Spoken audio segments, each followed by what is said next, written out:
ಈಗ ಕರೆಂಬ ನಾಯಕ್ ಅವರ ಆಫೀಸ್ ಒಳಗಡೆ ನಾವಿದೀವಿ. ಸೊ ಹೊರಗಡೆ ಪರಾಂಗಣವನ್ನ ನೋಡಿದ್ರಿ ಹೇಗಿತ್ತು ಅಂತ. ಸೊ ಮನೆಯ ಪಕ್ಕದಲ್ಲೇ ಆಫೀಸ್ ಅನ್ನ ಮಾಡ್ಕೊಂಡಿದ್ದಾರೆ. ಮೇಡಮ್, ಎಷ್ಟು ಗಂಟೆವರೆಗೂ ಓಪನ್ ಇರುತ್ತೆ ಈ ಆಫೀಸ್? ಇಲ್ಲ ಸರ್, ಬೆಳಗ್ಗೆ ನಮ್ಮೆಲ್ಲ ಪಿ ಎಗಳೆಲ್ಲ ಇಲ್ಲಿ ಕೂಡ್ತಾರ. ಬಂದಾಗ ಸಾರ್ವಜನಿಕರ ಕೆಲಸಗಳು ಏನೇ ಇದ್ದು ಅವರೆಲ್ಲ ಇಲ್ಲಿ ಅವ್ರಿಗೆ ಅರ್ಜಿ ಕೊಡ್ತಾರ.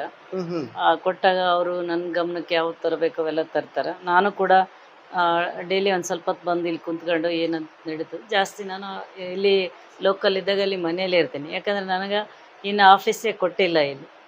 ನಮಗೆ ಆಫೀಸ್ ಕೊಟ್ಟಿಲ್ಲ. ಹಂಗಾಗಿ ನಮಗೆ ಅನಿವಾರ್ಯ ಜಾಗ ಇರೋದ್ರಿಂದ ಇದೇ ನಮ್ಗೆ ಆಫೀಸ್ ಅಂತ ಮಾಡ್ತೀನಿ. ಓಕೆ, ಅಂದ್ರೆ ನೀವು ಇಲ್ಲದೆ ಇದ್ದಾಗ ಯಾರು ಅಟೆಂಡ್ ಮಾಡ್ತಾರೆ ಜನನ ಅಂತ? ನಮ್ಮ ಮನೆಯವ್ರು ಸರ್. ಓಕೆ, ಗೋಪಾಲ್ ಕೃಷ್ಣ ಅವ್ರು ಅಂತೇಳಿ ನಮ್ಮ ಮನೆಯವರು, ನಿವೃತ್ತ ಅಧಿಕಾರಿ ಅವ್ರು ಇರ್ತಾರ. ಪಿ ಎಗಳು ಇರ್ತಾರ, ತಮ್ಮ ಇವರೆಲ್ಲ ಇರ್ತಾರ, ಎಲ್ಲ ಮುಖಂಡರು ಇರ್ತಾರ. ಅಟೆಂಡ್. ಓಕೆ, ಪತ್ನಿ ಅವರು ಆಕ್ಚುಲಿ ನಿಮ್ದು ತುಂಬಾ ಸಪೋರ್ಟ್ ಅಂತ ಹೇಳ್ತಾ ಇದ್ರು. ಅವ್ರು MLA ಆಗೋದಕ್ಕೆಲ್ಲ ಸಪೋರ್ಟ್ ಮಾಡಿದೀರಾ ಅಂತ. ಹೇಗ್ ಸಪೋರ್ಟ್ ಮಾಡಿದ್ರಿ ಅವರಿಗೆ? ಒಂದು ಸಂದರ್ಭ ಬಂತು ಆ ರೀತಿ ಏನಂತಂದ್ರೆ ನಮ್ಗೆ ರಾಜಕೀಯಕ್ಕೆ ಬರೋ ಅಂತ ಉದ್ದೇಶ ಇರ್ಲಿಲ್ಲ. ಬೇರೆ ಒಂದು ಸಂದರ್ಭ ಬಂದ ಸಲುವಾಗಿ ನಾವು ರಾಜಕೀಯಕ್ಕೆ ಬಂದ್ವಿ. ಪ್ರಥಮವಾಗಿ ನಾವು ಗ್ರಾಮ ಪಂಚಾಯತಿಗೆ ಅವರು ಹುಟ್ಟೂರಾದ ಚಿಂತಲಗುಂಟಿ ಇಲ್ಲಿಂದ ಏನಂತ ಸ್ಪರ್ಧೆ ಮಾಡಿದ್ರು.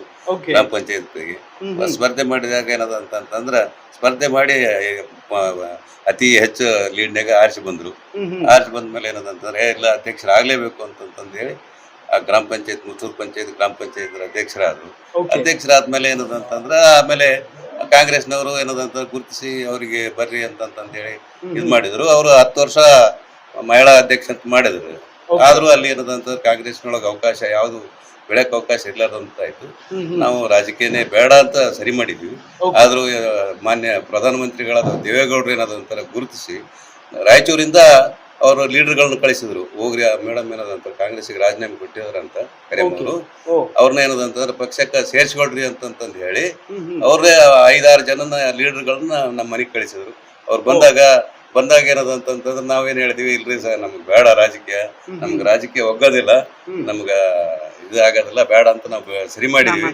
ನಮ್ ಬೇಡ ಅಂತಂತಂದ್ರೆ ಅಲ್ಲ ಒಬ್ಬ ದೇಶದ ಪ್ರಧಾನಮಂತ್ರಿ ನಿಮ್ಮನ್ನ ಗುರುತಿಸಿ ನಿಮ್ಮಲ್ಲಿ ತರ ಕಳಿಸಿದ್ರ ಅಂತಂತಂದ್ರೆ ನೀವು ಒಳ್ಳೆ ಅನ್ನೋದು ತಪ್ಪಾಗ್ತದ. ವಿಚಾರ ಮಾಡ್ರಿ, ನೀವು 1 ತಿಂಗಳ ಇಲ್ಲ ಟೈಮ್ ತಗೊಳ್ರಿ, ನೀವು ಟೈಮ್ ತಗೊಂಡು ವಿಚಾರ ಮಾಡಿ ನಮ್ಮ ಪಕ್ಷಕ್ಕೆ ಬರ್ರಿ, ನಿಮ್ಗೆ ಅವಕಾಶ ಅಂತ ಹೇಳಿದ್ರು. ಹೇಳಿದ್ಮೇಲೆ ಒಂದು 2-3 ತಿಂಗಳ ಲೇಟ್ ಮಾಡಿದ್ವಿ ರೀ. ಅದೆಲ್ಲ ಮಾಡಿ ಆಮೇಲೆ ಏನದಂತಂದ್ರೆ ಪಕ್ಷಕ್ಕೆ ಸೇರ್ಪಡೆ ಆದ್ವಿ. ಆ ಸೇರ್ಪಡೆ ಆದ್ಮೇಲೆ ಏನದಂತಂದ್ರೆ ಮತ್ತೆ ನಿರ್ವಹಿಲ್ಲ ಏನದಂತಂದ್ರೆ ಜನಸೇವೆ ಅವಾಗ್ಲಿಂದನೂ ಅವ್ರು ಏನದಂತಂದ್ರೆ ಅಧ್ಯಕ್ಷ ಗ್ರಾಮ ಪಂಚಾಯತ್ಲಿಂತಾನು ಜನಸೇವೆ ಮಾಡ್ಕೊಳ್ತಾನೆ ಬಂದ್ರು. ಬಂದಾಗ ಜನನು ಏನದಂತ ಅವ್ರಿಗೆ ಇದು ಮಾಡ್ತಾರೆ ಅಂತಂದಾಗ ನಾವು ಸರ್ಸದ್ ಬೇಡ ಅಂತ ಅನ್ನೋದು ಬೇಡ ಅಂತ ಹೇಳಿ ಅವರಿಗೆ ಸಹಾಯ ಪ್ರೇರಣೆ ಕೊಟ್ಕೊಂತ ಬಂದೀವಿ. ಆಯ್ತು ನೀವು ಮುಂದುವರಿರಿ ಅಂತ ಹೇಳಿ ಮುಂದುವರೆದು ಏನದಂತಂದ್ರೆ ಕೊನೆಗೆ ಏನದಂತಾರೆ ಫಸ್ಟ್ ದೇವೇಗೌಡರು ಟಿಕೆಟ್ ಕೊಟ್ರು. ಅದು ಉಪಚುನಾವಣೆಗೆ. ಅಲ್ಲಿ ನಾವು ಅಷ್ಟೊತ್ತಿಗೆ ಜನ ಪರಿಚಯ ಅಷ್ಟು ಆಗೇ ಇರ್ಲಿಲ್ಲ JDS ಇಂದ. ಆ ರೀತಿ ಆದ ಸಲುವಾಗಿ ಅಲ್ಲಿ ಸೋಲಾಯ್ತು ರೀ ಫಸ್ಟ್. ಆಮೇಲೆ 2ನೇ ಸಲ ಏನ್ ಮಾಡಿದ್ರು, ಉದ್ದೇಶಪೂರ್ವಕವಾಗಿ ಇವರು ಅರಕೇರಿ ಅವರು ನಮ್ಗ ಟಿಕೆಟ್ ತಪ್ಪಿಸಿದ್ರು. JDS ಟಿಕೆಟ್ ತಪ್ಪಿಸಿ ಏನದಂತಾರೆ ಅವರ ಸಂಬಂಧಿಕರಿಗೆ ಕೊಡಿಸಿದ್ರು. ಆದ್ರೂ ನಾವು ಈಗ ಈ ರಾಜಕೀಯಕ್ಕೆ ಬಂದ್ಮೇಲೆ ನಾವು ಒಂದ್ ವೇಳೆ ಈಗ ನಾವು ಕಾಂಟೆಸ್ಟ್ ಮಾಡ್ಲಿಲ್ಲ ಅಂತಂತಂದ್ರ ಇವ್ರು ಏನಾದ್ರು ಆಮಿಷ ಒಳಗಾಗ್ಯಾರ, ಏನಾದ್ರು ತಗೊಂಡು ಏನದಂತ ಸರ ಬಿಟ್ಟೇ ಇದ್ದಾರೆ ಇವರು ಅಂತ ನಾವು ಕೆಟ್ಟ ಹೆಸರು ಬರ್ತಂತ ತಿಳ್ಕೊಂಡು ಪಕ್ಷೇತರರಾಗಿ ಕಾಂಟೆಸ್ಟ್ ಮಾಡಿದ್ವಿ. ಅವಾಗೂ 26,000 ಓಟ್ ತಗೊಂಡಿದ್ವಿ.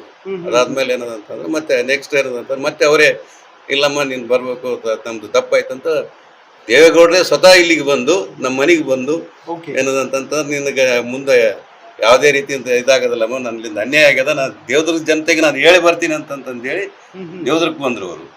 ದೇವದುರ್ಗಕ್ಕೆ ಬಂದು ಸಭೆ ಮಾಡಿ ಎಲ್ಲಾ ಜನರಿಗೆ ಏನದಂತಂದ್ರೆ ನನ್ನಿಂದ ಆಯ್ತು. ಅವರು ಮುಂದೆ ಏನದಂತಂತಾರೆ ಅವ್ರಿಗೆ ನೀವು ಎಲ್ಲಾರು ಏನದಂತಾರೆ ಆಶೀರ್ವಾದ ಮಾಡ್ರಿ, ಅವ್ರು ಏನದಂತಂದ್ರೆ ನಾವು ಟಿಕೆಟ್ ಕೊಡ್ತೀವಿ ಅಂತ ಹೇಳಿದ್ರು. ಅದಾದ್ಮೇಲೆ ಎಲ್ಲ ಇದಾಗಿ ಮತ್ತೆ ಟಿಕೆಟ್ ಕೊಟ್ರು. ಟಿಕೆಟ್ ಕೊಟ್ಟ ನಂತರ ಮತ್ತೆ ಜನದು ಏನದಂತಂದ್ರ ಬಹಳಷ್ಟು ನಮ್ಮ ದೇವದುರ್ಗದ ಜನ ಬಹಳಷ್ಟು ಒಳ್ಳೆಯವ್ರಿ.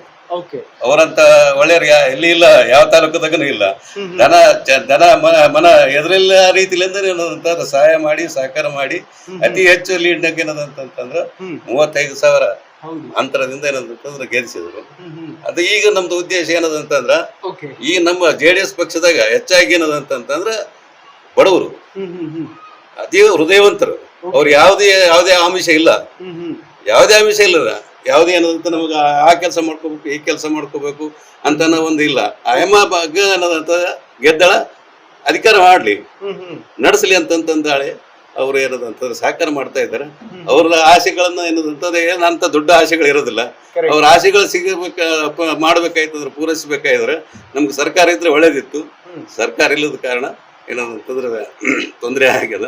ಆದಷ್ಟು ನಮ್ಗೆ ಎಷ್ಟು ನಮ್ಮ ಈ ಶಾಸಕರ ಅಧಿಕಾರ ವ್ಯಾಪ್ತಿಯೊಳಗೆ ಏನ್ ಬರ್ತದ ಅನುದಾನ ಬಂದದ್ದು ಏನಂತಂದ್ರೆ ಎಲ್ಲರಿಗೂ ಏನದಂತ ಸಮನಾಗಿ ಹಂಚಿ ಅವ್ರಿಗೆಲ್ಲ ಏನಂದ್ರೆ ಅವ್ರ ಕೆಲಸ ಮಾಡಿಸ್ಕೊಡ್ಬೇಕನ್ನೋದು ಒಂದು ಉದ್ದೇಶದಿಂದ ರಾಜಕೀಯದಾಗ ಆಕೆ ಮುಂದುವರೆದಾಳ. ಇದೇ ರೀತಿ ಮುಂದುವರಿಲಿ ಅಂತೇಳಿ ಜನರಲ್ಲಿ ಕೇಳ್ಕೊಳ್ತೀವಿ ಅಷ್ಟೇ.